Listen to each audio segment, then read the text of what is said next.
On est sur la commune de Clérat. J'ai une vingtaine d'hectares en fourrage et 4 hectares en blé. La biodiversité, ça fait 4 ou 5 ans que ça s'est bien développé. Et je me suis dit pourquoi pas moi aussi de m'y mettre parce que dans mon activité, j'ai aucun pesticide, j'ai rien. Et Olivier, bon, et bien de suite on a accroché ensemble. Il avait les mêmes idées que moi. Quand il est venu avec moi sur le terrain, j'ai montré mes terres et direct quand on s'est parlé, ça marchait, quoi. Aujourd'hui, on est dans une démarche expérimentale pour essayer de mettre en place des contrats biodiversité avec des agriculteurs de manière à vraiment concilier une démarche agricole tout en intégrant des espaces de biodiversité. L'espace de biodiversité doit avoir un intérêt. Il ne doit pas non plus contraindre l'agriculteur, mais en même temps, il doit représenter un effort ou quelque chose qui ne se faisait pas avant pour être dans une démarche efficace que l'on puisse suivre dans le temps.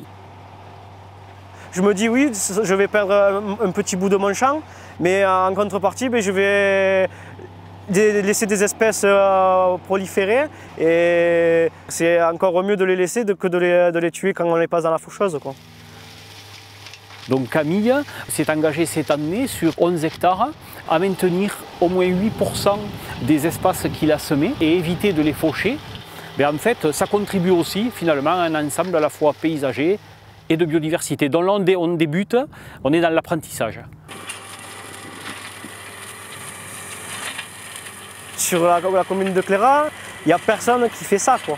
Donc ils me disent que c'est bien parce que là, le petit gibier, il est en diminution. Alors si on peut essayer de le réimplanter, il n'y a rien de mieux, quoi.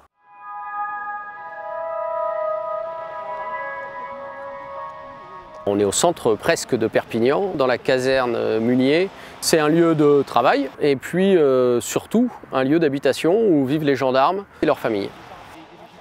En fait, on se retrouve avec des chenilles processionnaires qui font mauvais ménage avec les familles, avec les enfants, éventuellement avec les animaux domestiques des gendarmes.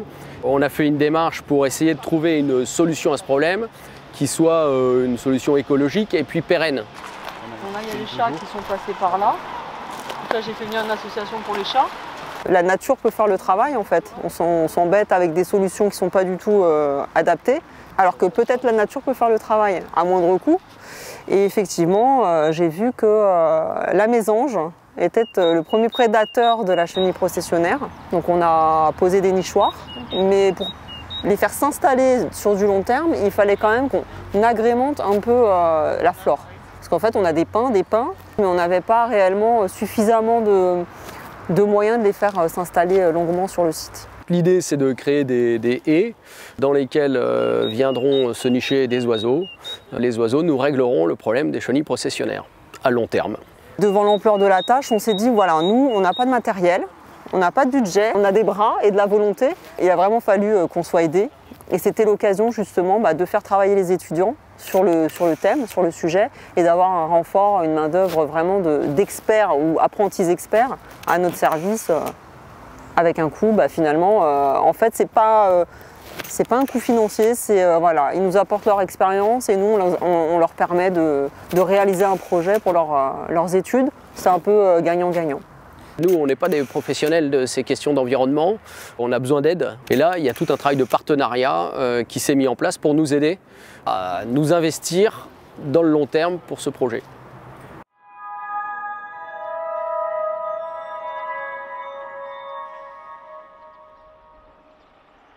Dans les PO, je pense que depuis très longtemps, on fait de l'apiculture. Olivier, il y a 3 ans, était un élève de l'USAR. Et il est apiculteur, alors j'ai vu qu'il s'intéresse particulièrement, qu'il a de grandes connaissances de la flore, connaissances du département, de ses ressources. Et il m'a fait découvrir finalement ce que la Fédération de chasse 66 faisait.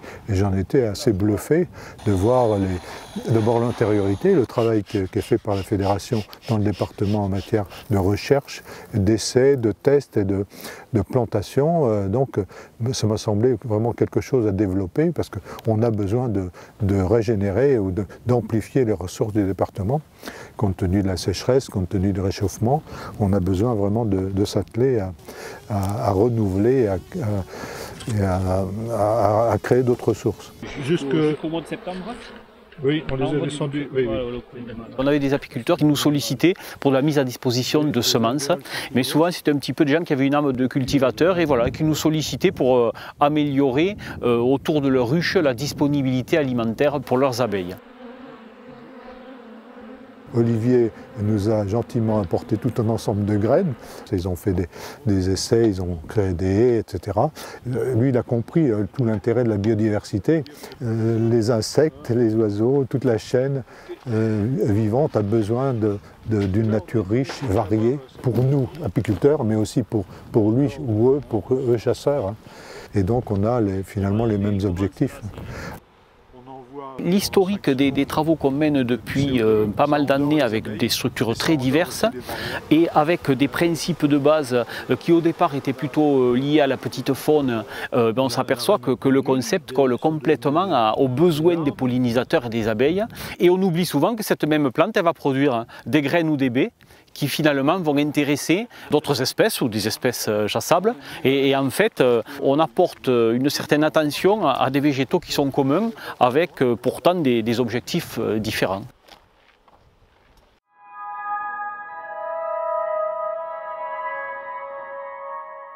Ça a toujours été, c'était des céréales là autrefois ou ça a toujours été? Oui, là c'était des céréales et des cultures sèches luzerne comme là vous êtes. Là, ça s'arrose pas. T'as dit céréales du blé ou du seigle? Blé, seigle, orge, là-bas en face c'est du blé. Il semblerait qu'on s'interroge sur la disparition du petit gibier de montagne qui, il y a encore 30-40 ans, était à profusion dans cette plaine de Cerdagne, où étaient ensemencées des céréales qui permettaient de fixer ce petit gibier.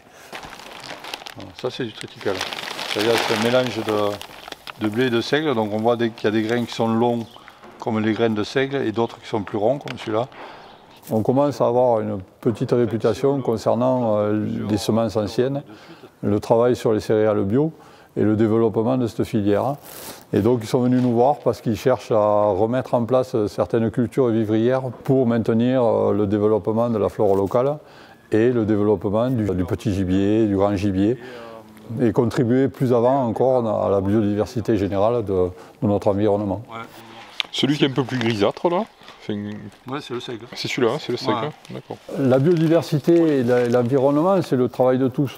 Et tout le monde est imbriqué, chacun à son niveau. L'agriculteur parce qu'il entretient les paysages, le chasseur a aussi son rôle là-dedans.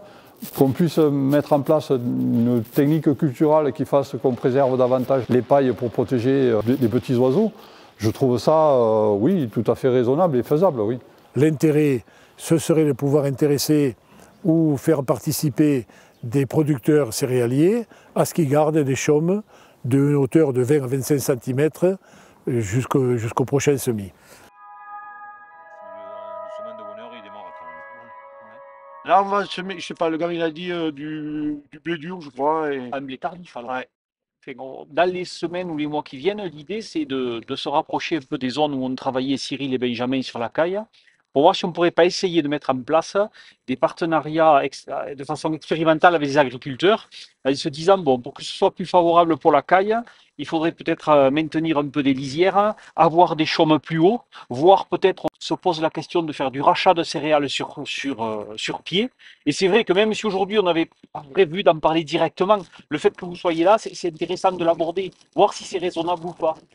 Un des volets de notre étude, au-delà des suivis quantitatifs d'oiseaux, etc., on a un volet, nous, qui nous intéresse, c'est vraiment ce volet lié au milieu, au maintien des milieux favorables ou à l'amélioration des milieux qu'affectionne la caille des blés. Donc, in fine, toute cette étude, elle va nous servir à ça, c'est-à-dire derrière à faire des propositions d'aménagement du milieu, soit aux ACA, aux sociétés de chasse, soit en partenariat avec d'autres structures, notamment avec le monde agricole, de manière à maintenir des milieux favorables à cette espèce.